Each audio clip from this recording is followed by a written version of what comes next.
Okay, so this is our first look at our course content in our textbook, The Human Quest for God, by Dr. Joseph Stautzenberger, my former colleague at another university.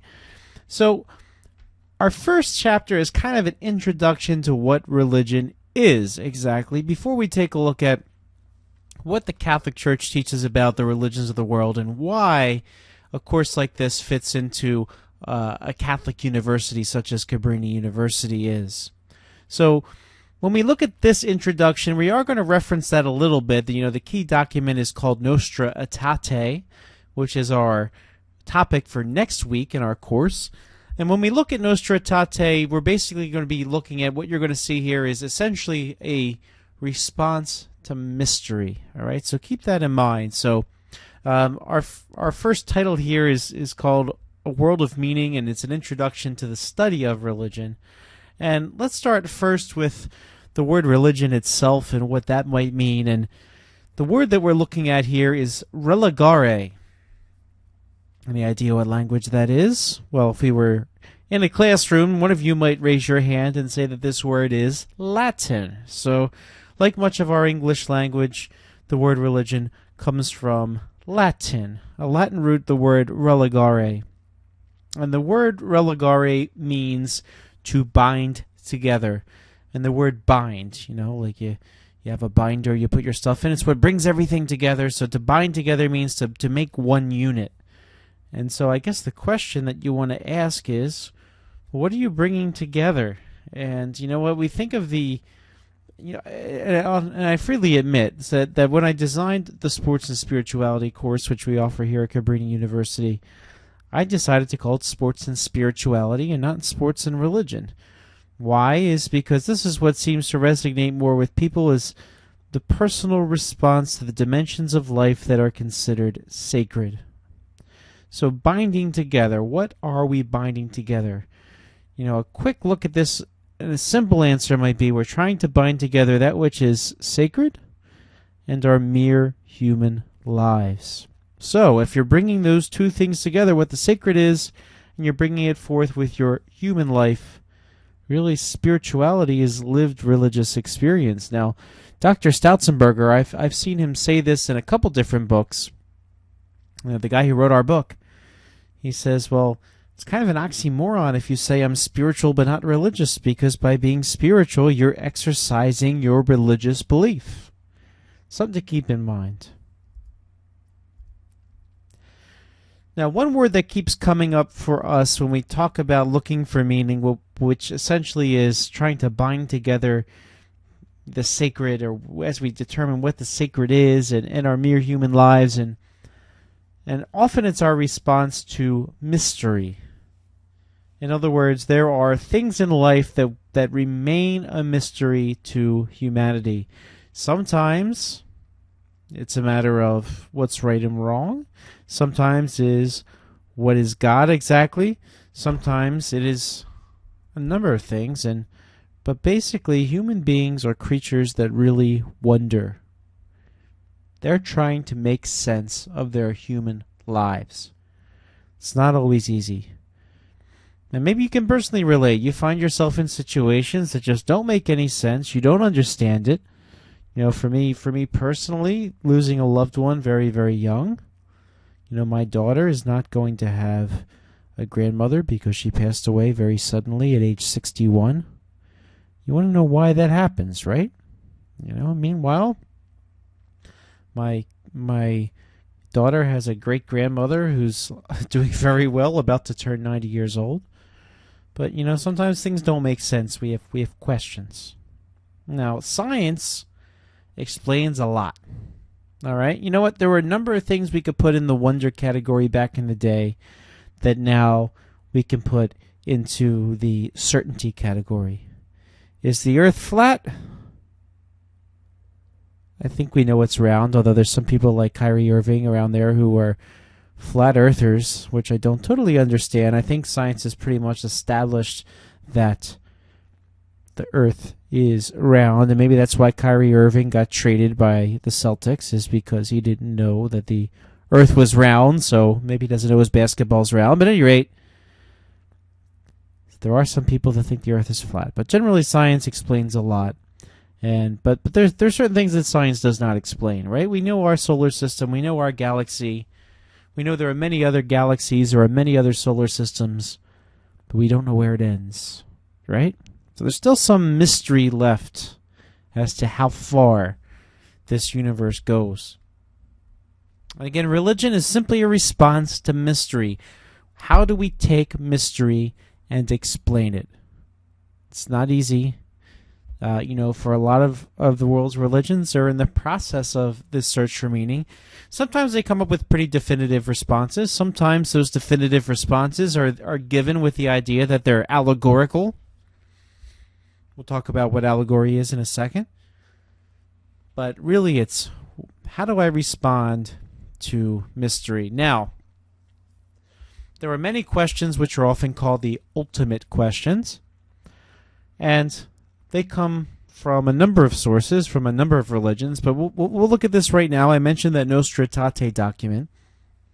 And Nostra Aetate asks these ultimate questions. These are the questions that baffle the human mind. First and foremost, what is man? Now, when they say what is man, the translation that we have from Latin into English translated it to man. But in other words, what's it mean to be a human being? What's it mean to be a man? What's it mean to be a woman? Second, what's the meaning or the aim of our life? Why are we here? What's our goal? Why do human beings exist? What's our purpose? What are we supposed to be doing? Third, what is moral good? What is sin? Now, we tend to associate the word sin with the religious, but sin is not necessarily a religious term. By definition, it means a moral infraction. So what are the moral infractions? What are the things that we should be doing? When suffering, and what purpose does it serve? Why do we suffer? Why is it that my good friend who is 25 years old is battling cancer and hanging on for his dear life? Why does that happen? What's the point? It's not fair. So you ask why, right? What's the road to true happiness? What is happiness to begin with, right? That's an ultimate question, right? I can sit here and drink 6 Miller Lights and maybe I feel happy for a little bit, but is that the ultimate happiness in my life? No. Right? That might be a temporary happiness. What really makes somebody happy? What is happiness? Is it every passing little pleasure? Or is this a greater goal that people need to really, really work towards before they finally know what that is? It's a really tough question. What are death, judgment, retribution after death? In other words, where do I go when I die? Am I judged before God or a God or the gods? Do I go back into the ground and enter a state I'm just not aware of? Into nothingness? And a certain type of retribution. In other words, if I lived a poorly constructed life in my human life, am I going to pay for that later? And what finally is that ultimate inexpressible mystery which encompasses our existence? Whence do we come, and where are we going? In other words, kind of, you use the word God, capital G, a lot in the West, us being the West. And, God, capital G, is often the answer to this question for a lot of people. What is the ultimate mystery? For some, it is known as the Tao, or this, or other words that are just not put into meanings that are not put into words. What are they? We don't have that answer just yet. And remember, science can take us so far. Now, science can give us the answers of, what is the circumference of this planet, and what happens immediately under the earth that we walk on. What do you find there? You find magma, right? But science doesn't answer these questions for us. So, if you're defining the word religion, it's not an easy word to define. That's one thing that we need to make very, very clear. You're going to have a lot of trouble defining the word religion. So, here are a couple trends that we're going to look at. The first trend is very abstract, right? Abstract in the sense of you come to class when you're not taking an online class, and you're probably like you're taking the online class, you're sitting in a chair somewhere, right? If you smack the chair with your hand, that is something abstract. It's something that's ordered, right? You want to know that you can hold on to something like your chair, right? But religion, in one sense, is not that. You want that. You crave the concrete, but really, it's not. If I look at this chair, I can touch it with my hands. I can jump up and down, right, and sit on it. It's there. But seeking order and meaning, I can't do that, right? But the chair is something very basic we can look at and just say, all right, well, that's a chair. All right, so when we study these religions, there's going to be that abstract sense where we're kind of wondering what meaning comes from our human existence. And on the other hand, there'll be these things that like you can point to and say, that's a chair. Or on Sundays, they assemble in worship. That's something very concrete. So yeah, I'm using just a chair, but the idea is there are some things you can touch and you can hold on to and you can point to and you can state them as fact, and there's other things which are not. They're much more complex. So keep that in mind. So those two things sort of make up what religion is. Now, culture is very much intertwined. It's a pattern for living, or perhaps it's what we create as people. All culture is a conversation or a corporation of conversations conducted in a variety of symbolic modes. What we do with our life often is a direct response to these ultimate questions, is in direct response to mystery.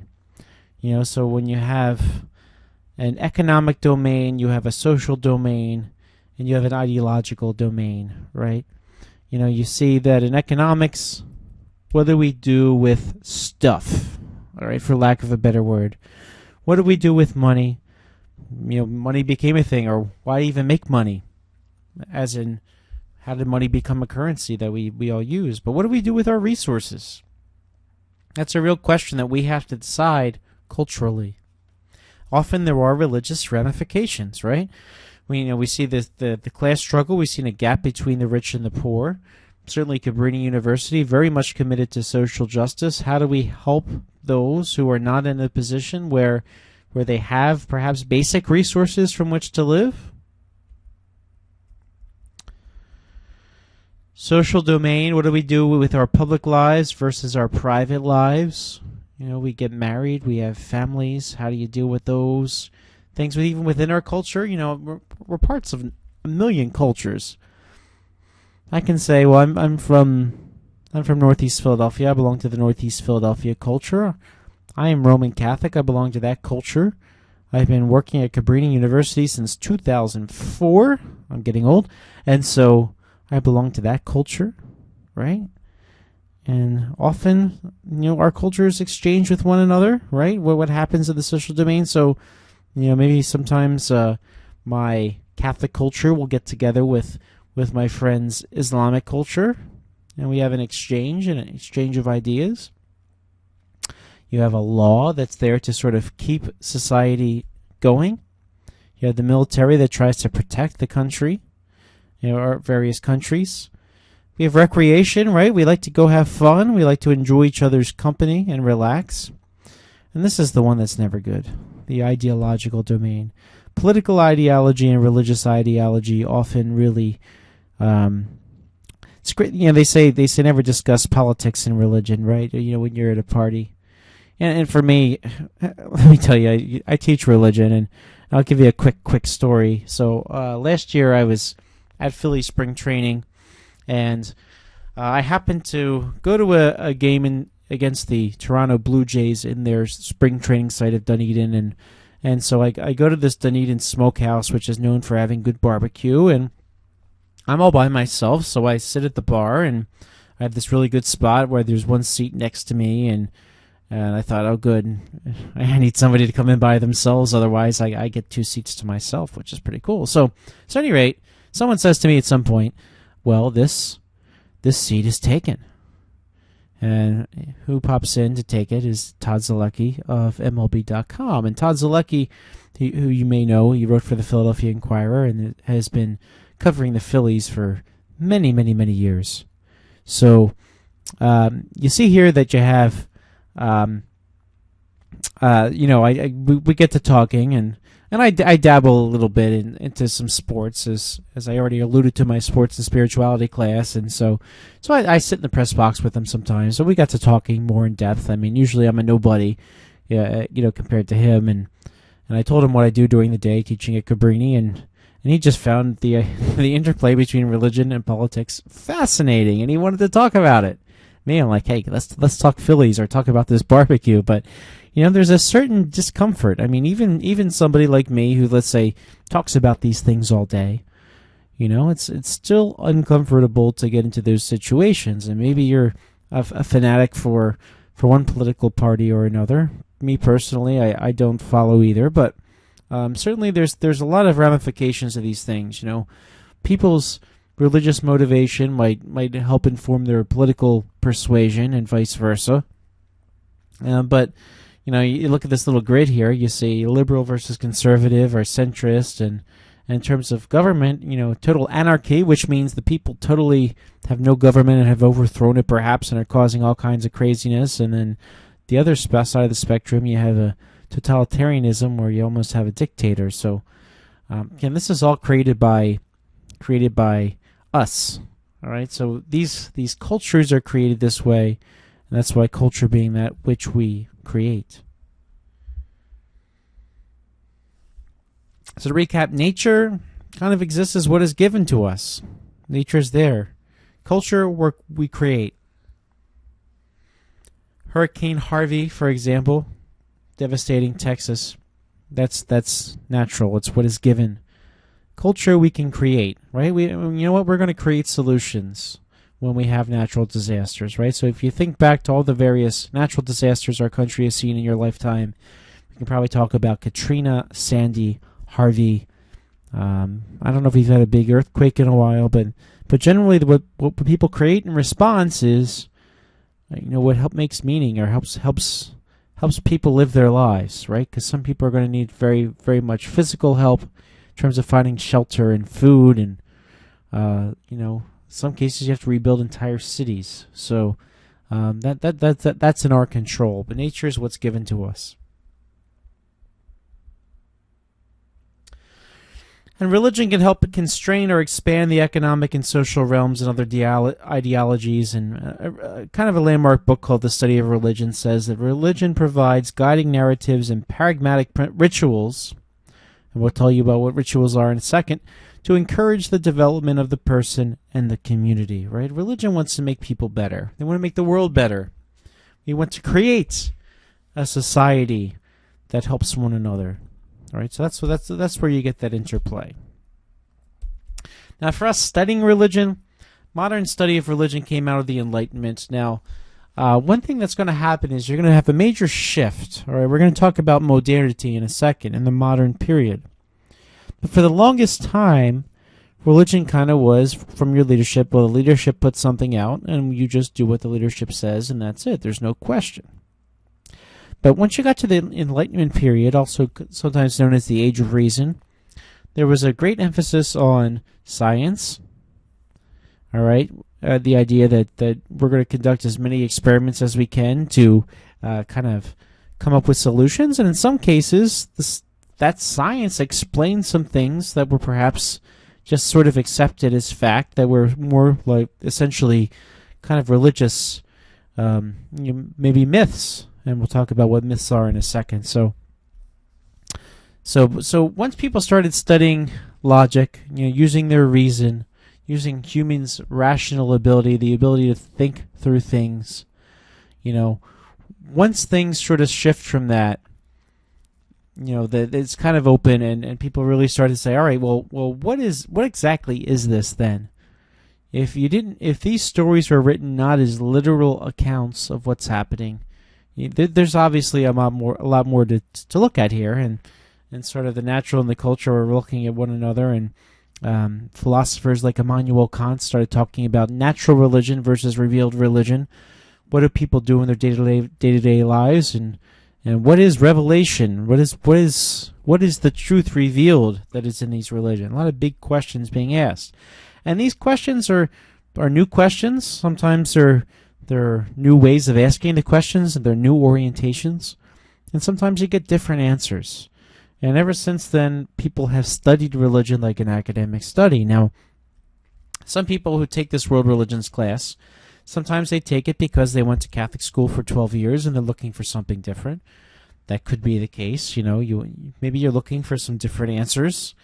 And sometimes people are taking this course because they have to. Sometimes maybe people really want to know, or they feel like they want to get this sort of variety of responses. But we're going to look at religion not from the perspective of a Catholic high school student or grade school student, where they sort of kind of laid out that way. This is an academic study of religion, kind of in the perspective of the Enlightenment. So we're going to start by looking at the elements of religion and kind of breaking down why people follow what they do, why they believe what they do, and kind of where it comes from. I would encourage anybody of any faith to really break it down and understand things are a lot bigger than what they might even appear to be on the surface. So now we gave two kind of ideas of religion. You have an abstract and a concrete perspectives of religion. Again, sort of the search for meaning on the one hand, and the other hand, it's the individual practices that we can point to and look at and talk about what festivals they follow, that kind of thing. Now, definitions are often really hard for defining the word religion. You can give the abstract, which could be an experience of the transcendent, and you could give the concrete, which is, all right, well, this symbol means this holiday celebrates this, these are the practices that happen on this date each year. All right, so we're trying to balance the two, and it's not really easy. Lots of people have tried to come up with definitions unsuccessfully. Now, Immanuel Kant of the Enlightenment, he liked to use the word command when he's looking at or doing one's duty. These were the types of things that he looked at in his philosophy. And if you take a philosophy course, you'll probably talk about Immanuel Kant. I guarantee it. So he says religion is recognition of all duties as divine commands, so that one lives one's life directly in response to God. And if you do that, that seems to be a list of concrete duties. It's kind of missing the abstract. It kind of misses the spirituality aspect. And perhaps he himself did not have a good spirituality, or not really be taught how to have a good spirituality. So in his life, maybe it never really resonated with him. And I think that one of the things is that we in our lives fail to really get down right is to have a really good spirituality. People get stuck in those abstract types of things that were taught to them as children. They never really get much deeper. So if I have any piece of advice in this course to give to you, is that when it comes to your life, recognize that there's this spiritual element that you might not necessarily have come across just yet. It's all about that search. So he missed that part. Friedrich Schleiermacher. Any Germans here that can say that very, very well? Now, for him, he thought it was the feeling of absolute dependence, or the consciousness that the whole of our spontaneous activity comes from a source outside of us. Now, this is a very unfortunate definition, because it's basically saying that we're slaves to whatever religion we follow. And I don't think that he really gets that spirituality aspect either, right? If you need to feel dependent on somebody, you're not maintaining a good, strong spirituality for yourself. So that's something worth paying attention to. Paul Tillich, very well respected Christian theologian, of the 1960s, and he says religion is the aspect of death and the totality of the human spirit. Spirituality, he's aware of it. The expression of ultimate concern. The idea that we're all thinking of something much, much greater than what we are. So Paul Tillich, he's along the right track, but he kind of misses those concrete things that we need to talk about, those individual beliefs and practices, and that's kind of what he's going for. Milford Spiro, he says religion is an institution of culturally patterned interaction with culturally postulated superhuman beings. Remember, think of culture, what we create. So basically what he did was he just went to the idea that all we're doing is making up some stuff ourselves, and we just made these superhuman beings, and therefore we just follow those beings that we created. So I think here too he's missing the spirituality aspect. Okay, so keep that in mind. All right, we don't want to forget one aspect. It might be very, very easy to, based on our individual upbringings, and a lot of these guys have done so in their individual upbringings. So keep that in mind. Robert Bella. By the way, you don't have to know all these names, all right? But I'm just kind of laying this out for you so you have a good understanding of the ways people have approached religion over the years. Now, Robert Bella said that religion is a set of symbolic forms and acts that relate man to the ultimate conditions of his existence. Right now, we're kind of getting somewhere because he went for the abstract, he went for the concrete. Kind of what it's missing, he's kind of maybe it's not missing. He talks about the ultimate conditions, right? We talked about ultimate questions. He doesn't really bring those up, but at the same time, we're pretty covered here for the most part. It might be a little bit off base, but I think he might have given us the best definition we've seen so far. Now, this is the 2000 census that I'm going to look at here. Now, I tried to find from the 2010. I never found a good map just like it, but I will say things are pretty much kind of the same at this point. So take a look at this map for a second.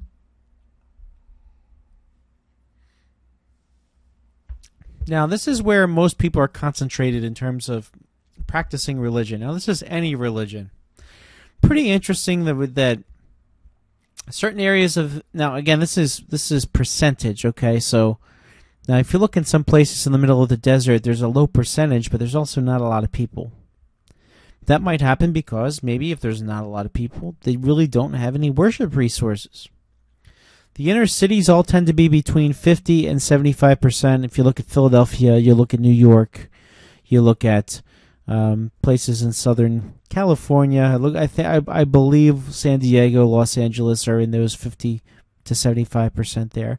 Now, the places that are more than 75%, Salt Lake City, Utah, you might know what's there. That would be the Great Mormon population. And, and then the mixes of smaller cities, urban areas, kind of will take you from there. But very interesting to look at. And I would like to think that one thing might sort of change here. Now, if you look down south, if you look at the state of Florida, now, I think that the state of Florida, maybe you can see my mouse, I don't know if you can. So this is the Tampa area down here. This is Miami down here. Miami has the 50% to 75%. And you look at other big cities up towards the north like Jacksonville. They do tend to have more, but I think these numbers might have increased a little bit. And the reason why I think that happens is because a lot of immigration in our country, especially from Spanish-speaking countries, perhaps in Mexico, Central America, they tend to come from the Roman Catholic perspective. So I know from my experience, I do spend a good amount of my vacation time in Florida, Philly spring training every year. But I know from just being down there that the churches are overflowing. They can't find enough room in the churches My friend lives just north of Tampa. In fact, he and I put this PowerPoint together initially maybe 10 years ago, 11, 12 years ago, however long it's been. But he lives about north of Tampa now, and they're building all kinds of houses where he lives. It's called Wesley Chapel, Florida, and they can't build the houses fast enough. And he said his church is overflowing. Sometimes he shows up for church and he's standing outside during the Mass, and they're trying to figure out how they're going to go build for the future. So this is kind of but you get the sense of where it's darker, where it's lighter. But still a pretty religious country in the United States, and this is any religion, all right? It's not just any particular type of religion. So now we're going to start getting into the elements of religion. These are those concrete things that we can point to and look at here. Now this is now the idea of semiotics. All right, there's a first vocab term for you. These are the study of symbols and signs and their functions. Now that again, one of the early landmark study of religion books said that there are layers of meaning of symbols that will be revealed according to the way we approach them and according to our own life experience. Now, if you look on that image to the right there, it says Psalm 23. All right, now it's clearly a parody of a Chicago Bulls jersey, and if you know Chicago Bulls, you probably know that number 23 was Michael Jordan, and he's a guy from the underwear ads and other types of ads on TV. If you might not have ever gotten to see him play, but that was his jersey in Chicago. And reason why we put that there is Psalm 23. All right, you might have heard it at a funeral if you've gone to a Christian funeral. That's the famous saying, "The Lord is my shepherd; there is nothing I shall want," or something of that variety, depending on how they translate it. So there's a symbol here, right? Psalm 23, the shepherd and the lamb. All right. We don't spend a lot of time on farms today, right? But, at the time Scripture was written, everybody knew a shepherd, right? They could always see the shepherd out there very carefully taking care of their sheep, all right? They, take great care to treat them like they are their beloved, right? So the idea of a shepherd was something that everybody kind of understood. And Scripture is filled with shepherd references. In fact, maybe you're familiar with the Christian term pastor, all right? The word pastor essentially means shepherd, right? In fact, if you speak Spanish, pastor, right? Shepherd. Okay, keep that in mind. So that the name that they pick for the leader at church is even based upon this image, the shepherd and the lamb. The shepherd's going to take good care of the lambs, all right? So, and presentational symbols, as they're called, are there things like the shepherd or a boat in some cases, right? What's a boat? It's a vehicle. It can take you somewhere. In Buddhism, they talk about a boat taking you across the river to the shores of consciousness. Or the cross in Christianity. If you see a cross, you tend to not just look at a particular instrument on which Jesus died, but it's sort of a symbol for all of Christianity. And if you look in your textbook at the beginning of each chapter, there's a symbol for each chapter. Bread and wine in Christianity, water in pretty much every religion. If you think about it, water is the thing that really gives life, right? Our bodies are mostly water, right? The earth is mostly covered with water. You need to drink water to survive, right? You need to be hydrated. Water cleans. All right, there's so many symbols you can use with water. Now here are a bunch of symbols. I mean, we'll go through a few of them, but you know what? They're often determined by their context. This one right here. Anybody know what this is? That's an ampersand. All right, it means and. We don't use it that much these days, but you still see some around. This right here. Next to it, the idea of a caution sign, right? Little triangle with an exclamation point. If you look at it, what exactly makes that caution? The exclamation point kind of tells us that something is important there. But I know I was driving my car and I got a nail in my tire, and that little symbol came on. Now the not this exact one right here. I know there's also the tire symbol, which also has an exclamation point, but the caution symbol. Now right next to it, fast forward, 2 arrows. How do we know that that's fast forward? It's because we kind of said so. It helps us know. We put that together, right? We need to know what it means to hurry up and move something along. There's the things like don't walk, men's room, women's room, hard hat zone, something like that. You get the idea, right? So these only have this meaning because we gave it to them. And like religious symbols, they can be rallying points, right? The group can be brought around this one symbol, right? Like the cross in Christians, or we'll look at some others. Star of David in Judaism. Again, look at all those symbols at the beginning of your chapters. They tend to be those rallying symbols. At the same time, they're evangelization tools. How do we go and spread this message? Evangelize, sort of to go teach the faith.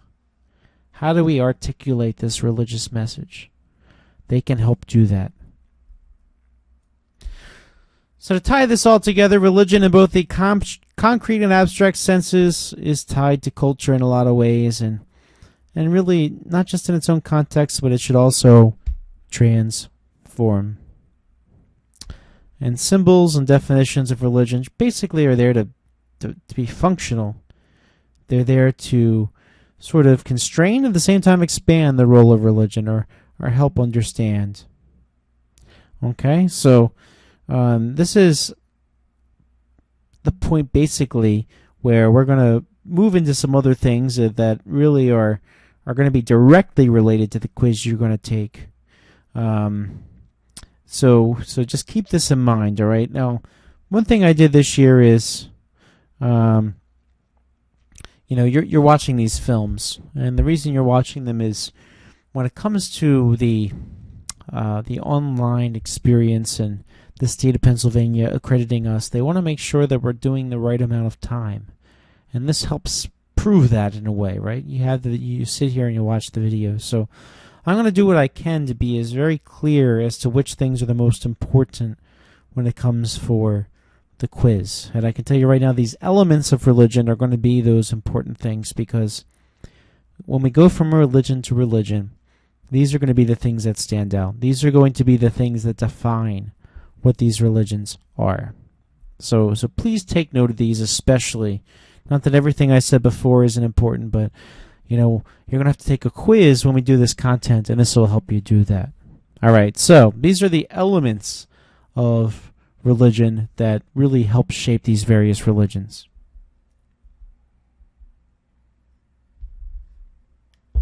I worked with a guy once, and he had a great saying for sacred stories. He said that they are the blood of religion and the soul of humanity. Pretty powerful statement. Now, stories invoke the human imagination. And when I say imagination, I'm not saying that because we're just going to imagine a bunch of stuff that's all fake and it's all in our head and it's all nonsense. But, you might think of, if you watch Sesame Street growing up, Snuffleupagus and other imaginary friends you might have had. It's not like that. But we connect with stories. I don't care if you're watching Game of Thrones or you're reading the Bible. Your human imagination connects with them. They make them real, and maybe they entertain you, or they give you some insight into your life, or they give you some insight into human mystery, right? Again, a lot of what religion is responding to that mystery. So stories are there to work with the mind. Now, there's one important type of story, and that is myth. And it's very important that we understand what myth is. Now, there tended to be a trend in the American language to use the word myth as anything that was just fake and a bunch of nonsense, right? It's kind of like, say, well, if it's fake news, well, it's just all fake stuff. Well, that's not what we mean here. Myth has a very important spiritual or mystical function, as you will, right? Related to one's spirituality. They invoke the human imagination to put that person in an ordered world and where they belong, all right? So individuals are integrated with the larger group. Now, the thing about myth, all right, these stories are not literally true, okay? Literally meaning, now I hate this. Now everybody uses the word literally now like they mean perhaps metaphorically true, right? So somebody might say, oh, well, I literally peed my pants. Well, no, unless there was anything running down your leg, you did not literally do that. When you say literally, it means it actually happened exactly as it says. And a lot of sacred stories do not happen exactly as they say. All right? Instead, they're trying to invoke a religious truth, not a literal truth. All right? I can't stress that enough. Religious truth, not a literal truth. And there are things that involve you reflecting upon your life. You know, when it comes to the question, where do we come from? How did it all begin? There are indeed creation myths. And those creation myths kind of say where we came from. Now, in some cases, those creation myths are told in a way where the people that are listening can hold on to, all right, they use their imagination, and they might hold on to them like they're facts, knowing full well that we don't really have any better facts. Now, there's a lot we've learned thanks to science about evolution, perhaps a Big Bang, but just kind of resting one's laurels on the idea of a Big Bang doesn't really explain how we ended up as human beings the way we did. Now, a lot of it's speculative, right? You know, and I can say as a Roman Catholic, you know, generally we do believe in evolution, all right? But the kind of the religious angle on that is that, you know what, there must have been a greater purpose why we developed into the human beings that we did, that we have the ability to think and reason, unlike any other creature. So there's a lot spiritual wrapped into a lot of that. Now, Pope Francis, he's a scientist. You know, he has a kind of an associate's degree in chemistry, kind of to use our terms. And part of his science degree, he recognizes that, yeah, there is a great scientific element, but at the same time, there is a great amount of mystery which is kind of left over. Things we don't have. All right? So the idea is not that we have an answer for everything. It's, you know what? We don't have an answer for everything. So for now, this is what we're going to go with, and try to understand the spiritual truth that go with it. All right? I can't stress that enough. All right? Spiritual truth is not always literal truth, and it doesn't necessarily mean you have all the answers, because generally human beings do not. Myths of alienation, how people became separate, how they, think about life sometimes, right? Sometimes you feel alone, all right? Maybe it was your freshman year when you just, I can think to myself, I didn't have anybody to have lunch with, so what did I do? I would eat something really fast and go sit by myself somewhere that wasn't threatening, right? There's times you feel cut off and you don't fit. And sometimes myths help explain why we have those feelings. Destiny, where are we going, right? That was one of the ultimate questions. Do we have a destiny? Is that such a thing? Where are we going? And prophetic dimension, can some people, perhaps, is there somebody, this great human being, or perhaps other type of being that appeared in history? Maybe it was a god, or maybe it was a prophet who kind of helped explain something that we never really thought of before, or gave us a tremendous spiritual insight to something we never did before. So it's really, really difficult to come to those answers. So sometimes myth helps us think about those things, all right?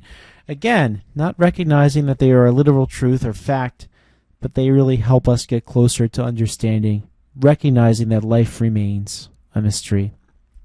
So again, figurative language, all right? Now here's a guy, he's seeing his doctor. The doctor says, good news, the test results show it's a metaphor. He was stabbed in the back. You ever use that phrase? I have. Maybe I've said to somebody before, somebody is really, there are times even in my career where somebody has wanted my job and stabbed me in the back trying to take it. Luckily, I've prevailed, but you know what? When they stabbed me in the back, he did not literally put a knife into my back and I started bleeding, right? But it's just a way of saying that somebody, without you looking, snuck up and hurt you. All right, so the reason we come up with those things is because it helps people understand. Allegory, this is one of those key terms that we need to look at. This is a figurative mode of representation conveying a meaning other than the literal. All right? And often in Scripture, language isn't literal. But allegory, what is it? What are we trying to get out of this? So in the same way that this guy says, I was stabbed in the back, somebody really hurt him or let him down. He's not bleeding. The doctor does not need to surgically remove a knife. All right, that would be literal. Allegory is saying I was stabbed in the back. How about personification? Giving human qualities to something which is not human, perhaps? Like a clock in Alice in Wonderland, right? Becomes human. There might be a purpose to that character in the story. Or maybe even in Scripture, something which should not be alive, like a bush, starts talking. It happens. Like the burning bush, and Dr. Stautzenberger mentions a burning bush story in Judaism in the book of Exodus. Metaphors, they construct a relationship between two ideas and experiences. Same thing, similes as well. It's all a matter if you use like or as or not, but if you say, my love is a red, red rose. You ever have to read that poem in high school? Well, my love is a red, red rose. You think of the color as rich and deep, and if you're going to say my love is a red, red rose, you can talk about the great beauty that roses represent. Maybe you want to talk about every rose having its thorn, like a song from the 80s taught us. So it's a lot deeper when you say, my love is a red, red rose. It's not saying that love is literally red, right? There's a deep meaning involved. Then you have hyperbole and extreme exaggeration. I've been waiting 7 hours for this cab or for this Uber. Maybe it was 7 minutes, but it feels like an eternity. So you say, I've been waiting 7 hours. Or you exaggerate very much. In some cases in Scripture, they would say, he was 700 years old when he came to the Ark town. He was really, really old. Do human beings live to be 700? No, they do not. So keep that in mind. There is a literary reason for exaggeration.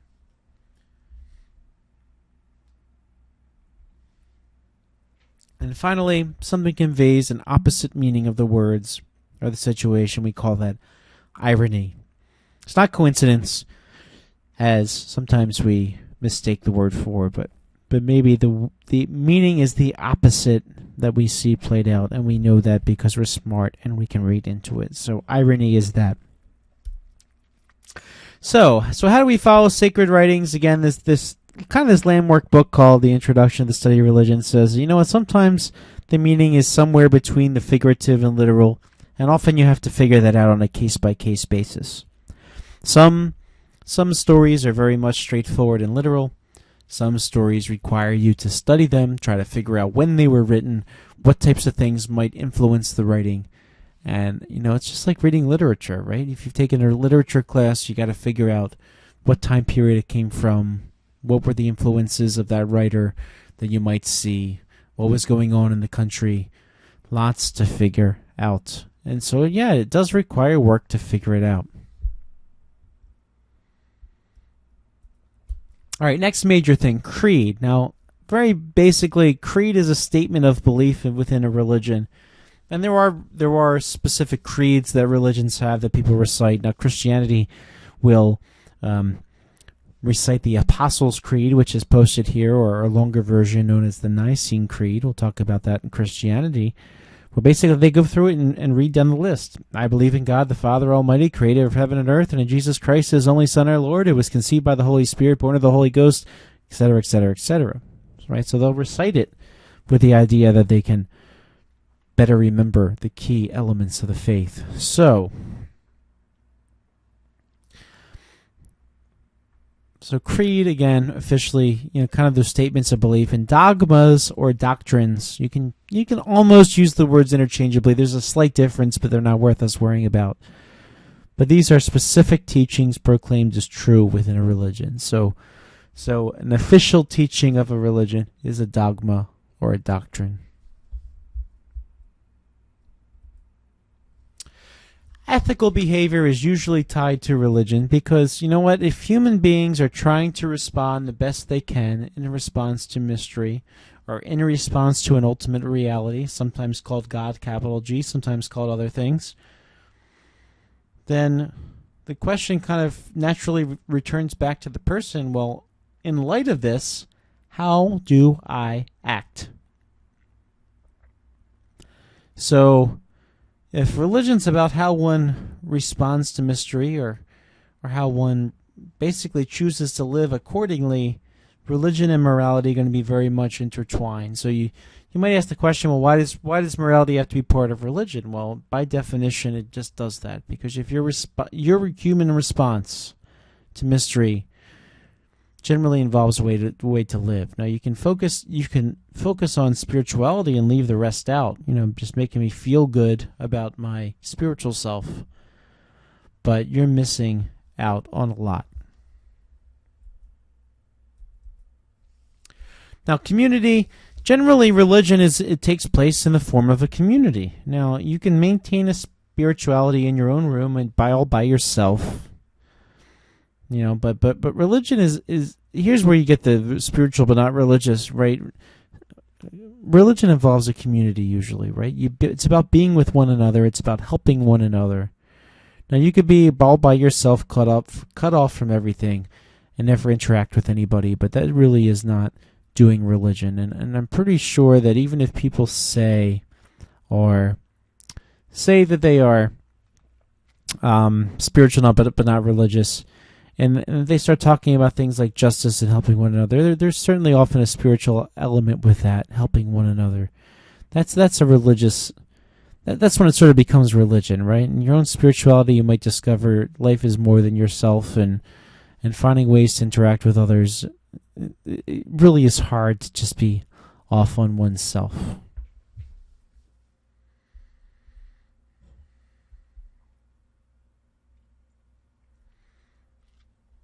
Now, we talked about symbol already, but ritual is sort of a symbol in action.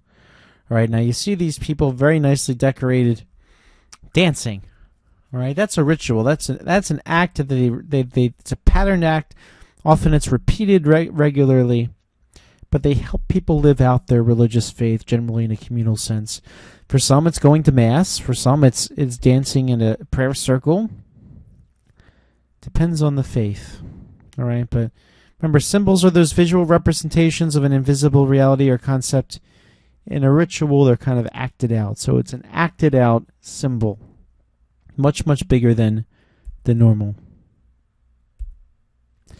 Now, there's one thing that Dr. Stausenberger talks about is, to shift gears a little bit, is about the geography of the world's religions, right? So when we look at this class, there are smaller religions out there, but there are kind of 6 major categories: Judaism, Christianity, and Islam in the West, Hinduism, Buddhism in the East, and then we sort of talked about religion of China and Japan all in one, because there are some elements there that take place sometimes at the same time as Buddhism that are unique to those places. So if you look at Asia, you can kind of look on a map at Asia and see, 3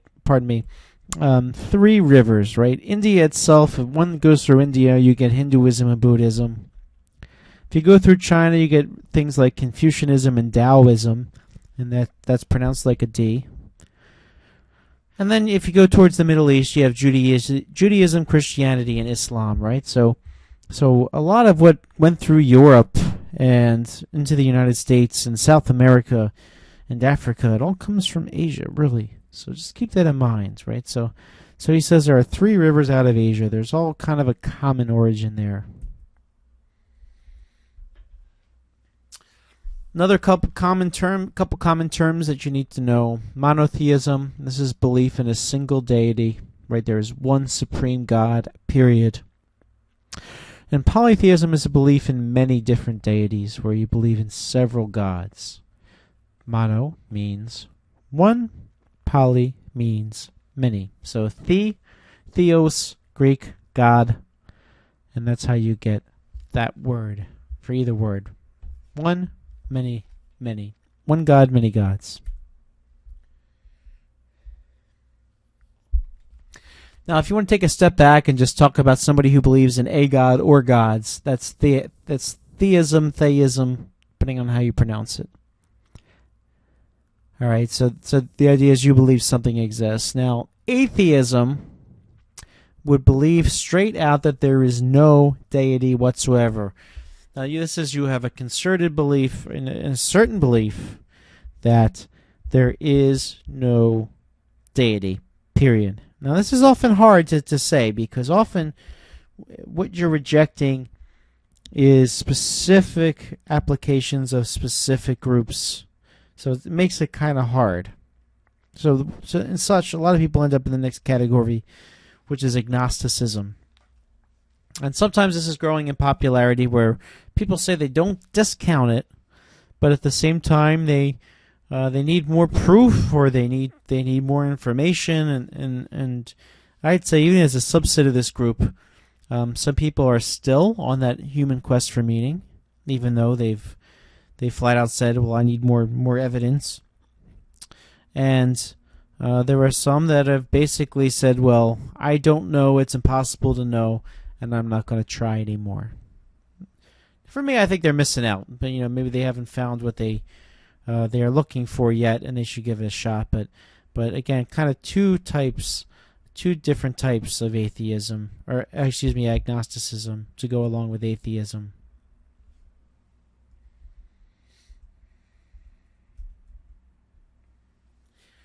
Now, here's how people tend to approach a variation in religion. Some people are exclusive. Now, this is where sometimes you get some trouble. Mine is right, everybody else is wrong. Mine's valid, everybody else is not. All right, you might see how this gets to be a little bit dangerous. If somebody believes that their way is the only way, then you get into areas of certain types of supremacy and a very, very, very, very damaging experience. Now, on the other extreme is an inclusivism that all religions can really be accommodated with one religion. Now, we don't really have time to talk about it, but the religion Baha'i is kind of tried to reconcile the 5 major religions of the world into one. Interfaith dialogue. Now, this is kind of where Catholicism comes from, and what Cabrini is looking to do here is that this is appreciative communication between peoples of all different religions. It's kind of the idea that, look, you're doing your thing, we're doing our thing, and we believe our thing to be very much true. Like Catholics are going to say, well, I do believe Jesus Christ is the Son of God, and you might not, but let's get together. Let's go see what types of things are affecting the world, affecting our lives, affecting each other's lives, and let's work to fix it. Or to make the world a better place. We can do that together. In fact, maybe we can find shared values. In a lot of cases, that interfaith dialogue has done a lot of good in the world. And then finally is what they might simply say pluralism, where people appreciate the diversity of religions. It's not the same as dialogue, because the dialogue involves that extra step that you're talking to one another. But you could certainly appreciate somebody from a distance.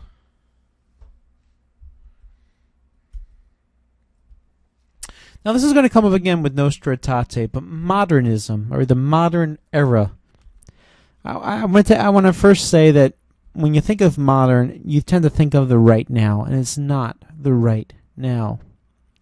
Modernism essentially was the period that kind of came after the Enlightenment, where you had people living alongside one another for the first time that had different ideas, and often different religions. Right? It used to be that if you lived someplace, you lived with everybody else of your faith, and everybody could just all follow that faith, and there was no need for conflict.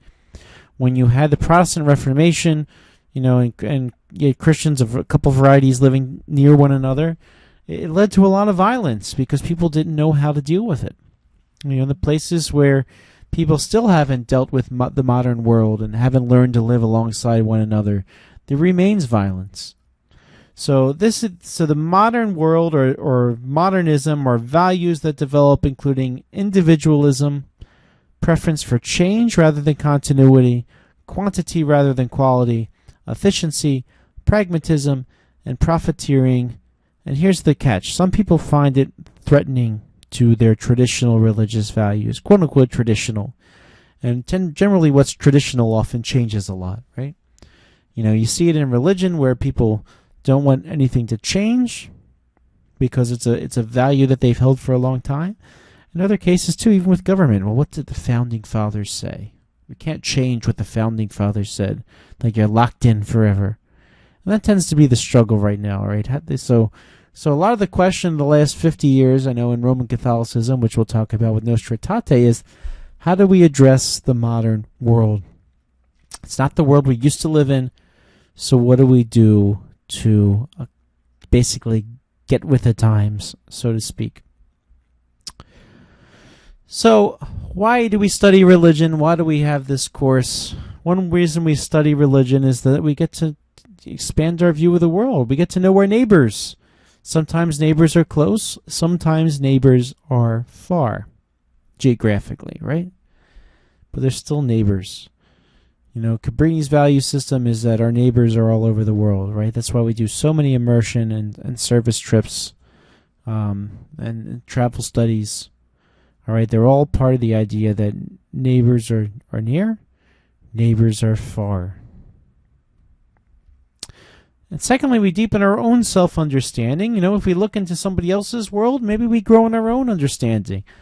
And I will say, one of the things I found the most with this course is, I've been teaching this course a long time, 70, 80, 90 sections of this over the years, is that people tend to learn more about their own religions than they do other religions, which is kind of saying something because I'm giving the exams on all the different religions. But often they come out of this kind of understanding their own a little bit better.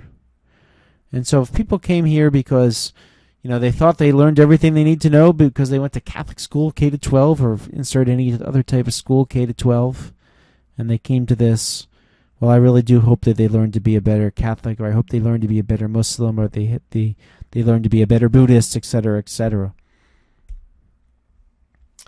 Next, encountering the wisdom of the ages. And look, I'm not a I almost said Star Trek, right? They're all the same to me. Star Wars. All right, Star Wars uses the character Yoda. He's the wise one, right? He's ancient wisdom. And I don't really watch these movies, but I know who Yoda is. Maybe you do too. I don't know. But Yoda is the wise one. He's got all the wisdom from all the ages. And you know what? It'd be great. The more I could learn, I can become wiser, right? They think of the older person as the wiser one, right? So the older we get, the more we want to learn, the more we can add to our trove of knowledge, and the better person that we can be. And finally, this is very important to me personally. It's very important to Cabrini University. We want partners for peace and justice, right? If we understand one another, chances are we're not going to fight. And it's very unfortunate right now in our world. There's so much hate towards other people because they are not fully understood. I've seen, and we're going to get into a lot of this, but certainly a great amount of anti-Muslim sentiment in the world right now. People truly not understanding the other religion and truly not understanding what extremism is and what is, normal practice of a faith. And look, I got to be honest with you, too. There are people in other countries who look at perhaps some of the Christian extremists, and they think all Christians are doing all types of extreme behaviors or exhibit stereotypical violence, perhaps, because that's what they understand Christianity to be. So just keep that in mind, that there's a lot more than often meets the eye. And unfortunately, a lot of people discount one another instead of working with one another and saying, together, we can make this world a better place. Okay? So that kind of concludes our first lecture on the study of religion. And what we're going to do now is you can watch it again, okay, if you want, so you can study more. Hopefully you took some really good notes when you were looking at this video. But I encourage you to take the time to look in your textbook and look at the review questions.